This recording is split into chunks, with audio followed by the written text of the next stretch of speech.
Bonjour à tout le monde. Et voilà, je viens de voir une vidéo où ma jeune sœur dit qu'elle croit que j'ai des problèmes. Et tout ce qu'elle raconte dans la vidéo, elle parle avec certitude. Elle dit même, je sais pas, peut-être elle a fait les cours de droit, parce que à peine elle s'exprime bien même en français,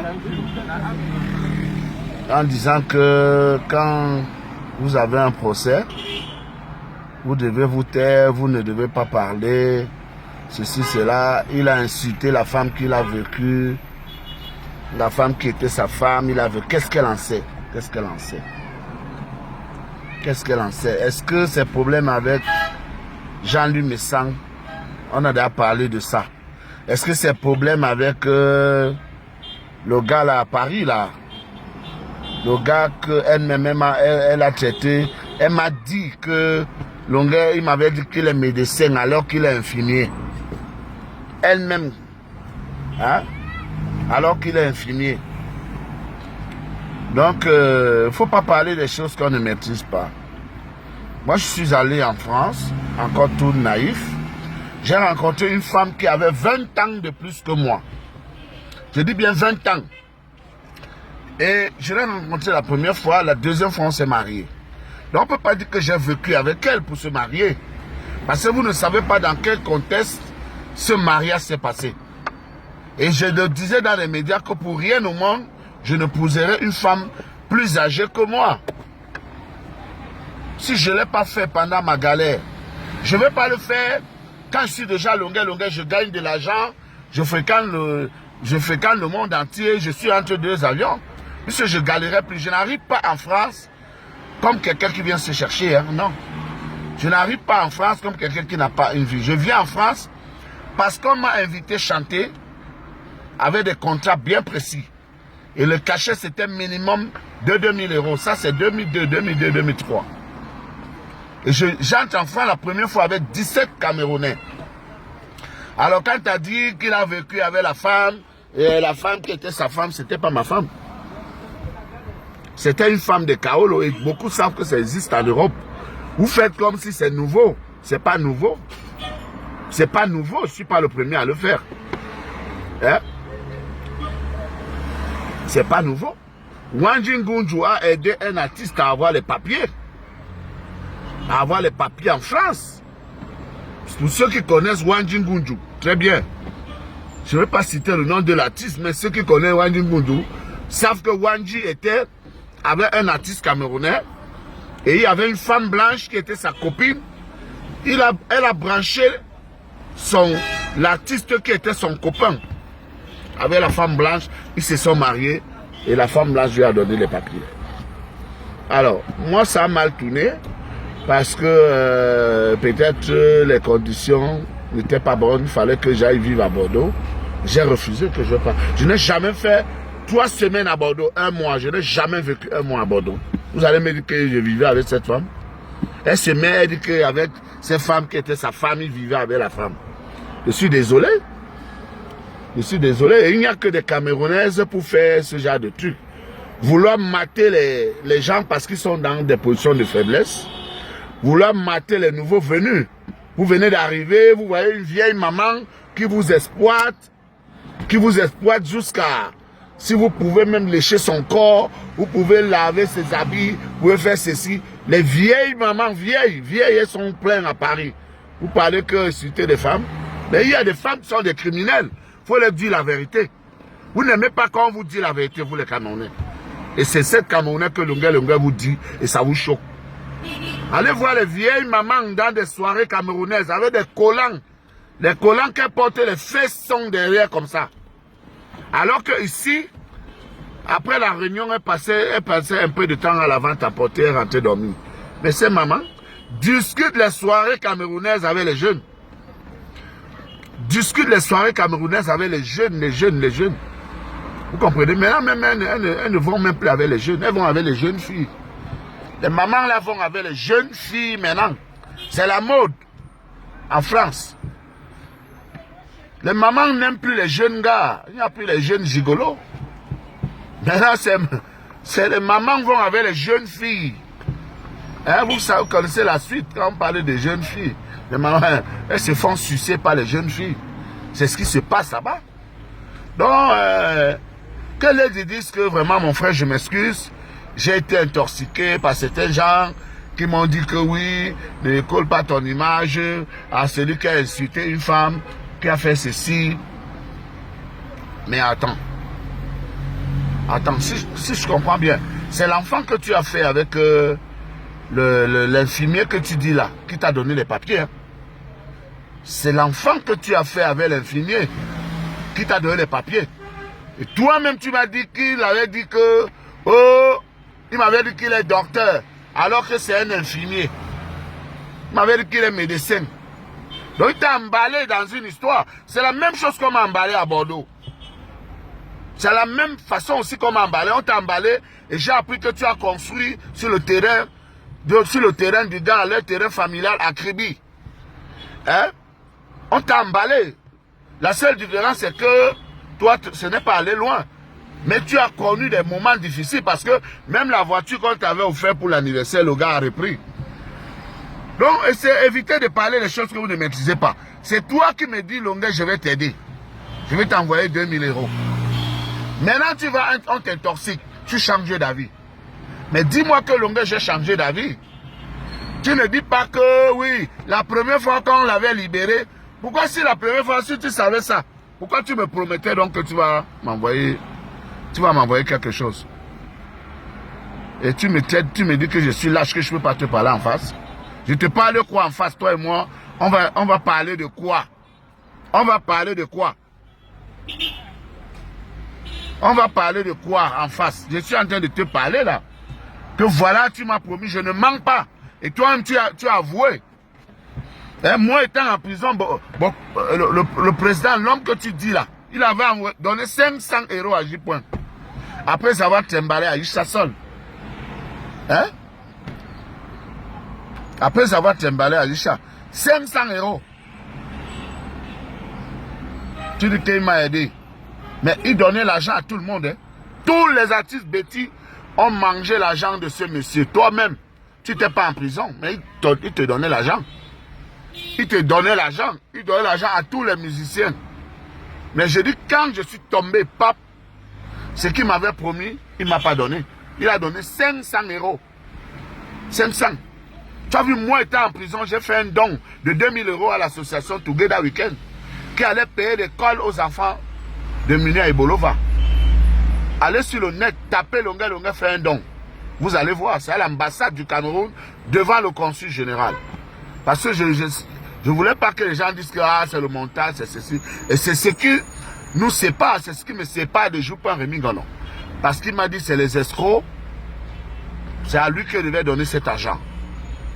La fille m'a dit que J-Point l'a croisé ou J-Point a dit ceci, oh vraiment, vous êtes des escrocs, hein. C'est moi, c'est cela.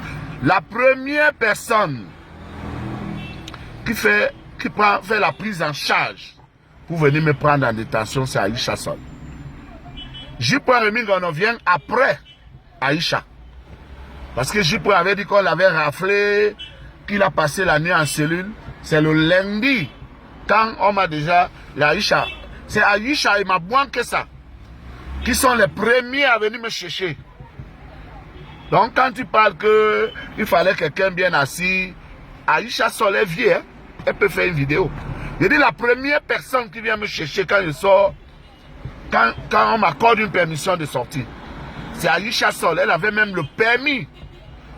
C'est la seule qui avait le permis de visite, le permis de venir me voir en détention. J-Point, c'est mon frère. Hein? Je peux dormir chez J-Point. J-Point aussi, il connaît notre histoire. Il venait, avant qu'il ne rencontre sa femme, il venait dormir à Saint-Denis. Hein? Il venait dormir à Saint-Denis où j'habitais avec la mère de mes enfants. Hein? Il venait dormir là-bas.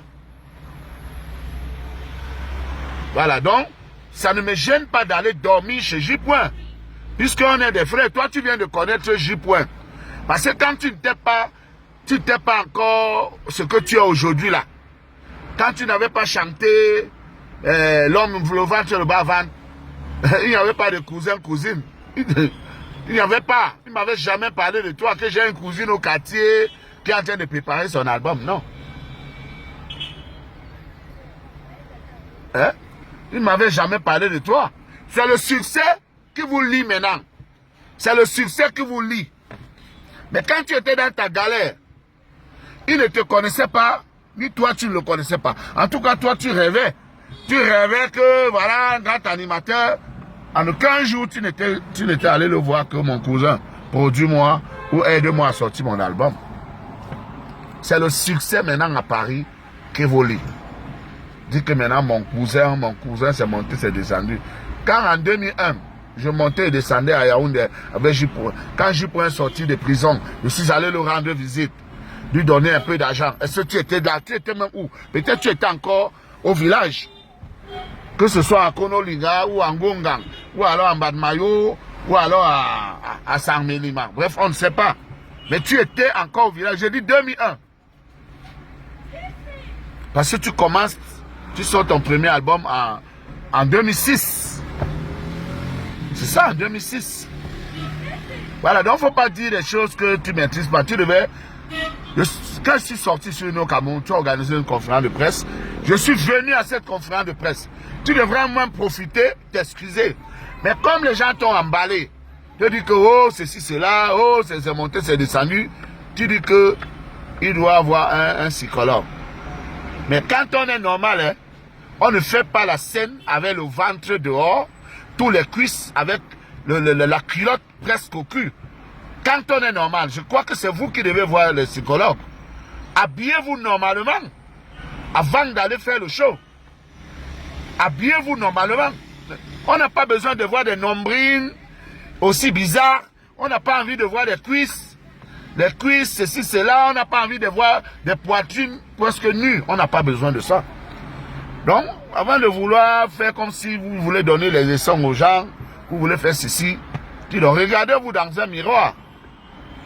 Regardez-vous dans un miroir, s'il vous plaît. Moi, je te respecte beaucoup, je t'aime beaucoup aussi. Hein. Tu ne sais pas, ceux qui ont suivi mes déclarations à Yaoundé avant cette promesse que tu es venu me faire quand j'étais dans des problèmes, tu es une fille que j'ai tout. Même maintenant, je dis que non. C'est une fille qui ira loin parce que elle a beaucoup d'atouts. Elle est d'abord une belle femme, elle a un beau corps, elle a une bonne taille. Voilà. Le reste maintenant, c'est les détails. Tu as déjà chanté, les gens ont vu. Tu as prouvé, les gens ont vu.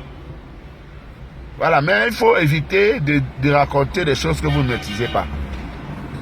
Il faut éviter de dire que quand on est en procès, si Longa avait fermé sa bouche, il ne devait pas aller en prison.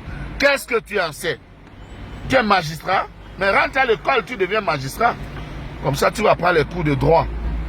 Comment les dossiers d'instruction se font. Comme tous les Camerounais sont les avocats. L'autre a dit que si j'étais malin, je ne devais pas aller en prison. Est-ce qu'on vous a dit que je regrette? Je ne regrette rien. J'ai assumé, j'ai risqué tout, j'ai pris l'avion, je suis parti. J'ai assumé, là je suis libre, je suis bien maintenant. Faut pas voir la Kofi Olomide, 7 ans, bientôt 8 ans qu'il n'a pas mis, il ne peut pas mettre pied, il ne peut pas sortir de l'étranger. Lui-même, il a fait l'émission, il a dit dans son émission avec Consti Eka que il vit comme un manchot, que c'est comme si un côté du bras est coupé, qu'il ne peut pas se déplacer, aller en Europe, satisfaire ses fans, parce qu'il a un problème d'accusation. 4 filles qui l'ont accusé de viol. 4. Hein? Mais tu t'es affiché avec lui, tu as fait le clip avec lui. Tu as fait le clip avec, tu as fait une chanson avec Kofi Olomide. Il est poursuivi pour viol de 4 filles en France. Qu'est-ce que tu dis pour ça? Les gens ne t'ont pas appelé pour dire que ne fais pas le Dieu avec lui. C'est un violeur. Hein? Tu as vu, il a tapé, il a botté le cul d'une femme. Et c'est pas une fois, 2 fois, il fait tout ça tout le temps. Il a tapé une femme. Pourquoi tu n'as pas fait une vidéo pour dire que tu condamnes Kofi Olomide? Dis-moi, comme tu n'aimes pas les hommes qui incitent les femmes, c'est ça. Pourquoi tu n'appelles pas ou fais une vidéo pour dire que Kofi Olomide vraiment il te déçoit pour ce qu'il a fait comme ça, comme ci, comme ça. Mais tu dis le grand Kofi Olomide, le grand... Les criminels à col blanc, parlez de quoi là? Vous voulez même montrer quoi à qui? Excuse-toi, c'est tout. Tu dis que tu as été manipulé par des gens et que tu t'excuses. Parce que quand tu promets quelque chose à quelqu'un qui est en prison, sache qu'il fait un programme par rapport à ça. Il vit grâce à ça. Voilà. Et ça peut lui créer des problèmes. Imaginez si j'étais un drogué. J'allais demander aux vendeurs de drogue en prison que prêtez-moi la drogue, j'ai l'agent qui arrive. Après, l'agent ne vient pas. Mais les gens vont te tuer. Heureusement, je ne fume pas. Je ne bois pas, je ne me drogue pas. Heureusement. Vous comprenez? Oh, ma soeur, il faut faire très attention. Hein. Faut faire très attention. Tu dis qu'en face, je ne peux pas te parler. Mais toi qui? Je ne sais pas. Ou parce que tu marches avec des gros bras, ou parce que... Mais attends, il faut faire très attention. Je sais que tu peux donner les fesses à un commissaire ou à un procureur. Mais sache qu'ils ne font pas peur parce que je ne suis pas un homme suspect. Je ne suis pas un homme suspect. Tu comprends? Si cette déclaration-ci peuvent me causer un préjudice, à part les voyous, si tu peux prendre les voyous, demander aux voyous que aller là, bon, tu te transformes en criminel. Là, c'est bon. Mais si tu dis que il y aura un procès, ceci, cela, il n'y a rien. Je ne sais pas le magistrat qui va dire que il va dire que ceci, cela, c'est cela. Pas si c'est un magistrat de ton village. Hein? Comme on voit comment on enferme les gens à Yaoundé là. Hein?